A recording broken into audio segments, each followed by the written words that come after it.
Ik het 'n storie om vir jou te vertel. Dis van my hart af, maar ek voel al die pyn in my vel. Ek het gesê ek kom nou eens, sy het tot 10 getel. Ek het nog nie vir pyn geken nie, maar sy het my voorgestel.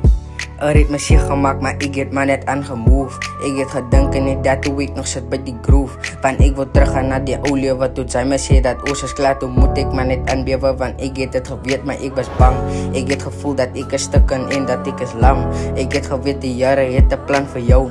Maar liewe Jesus, hoe kan ek myself weer opbou? Want dit is seer en dit voel dat ek is altyd low. En hoe kan ek weer 'n ander meisie net so vertrou? Hy het 'n plan, maar Jesus, asseblief maak dit net 'n bietjie gou. Want hoe kan ek die pyn nie binne in my hart hou? Sê my, hoe kan ek?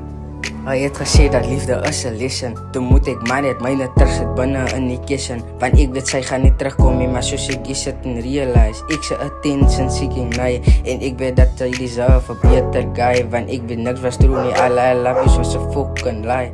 En dan voel ek, you can just look at me in the sky. Want ek wou nie meer lewe nie. Toe sê ek myself dat ek fucking met my tewe nie. 3 weke gedate, nie eens 4, 5, 6 of 7 nie.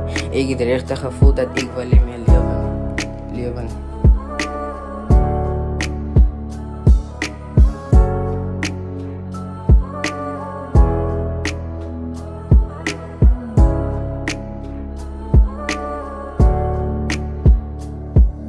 Ik ga niet te diep gaan binnen die song.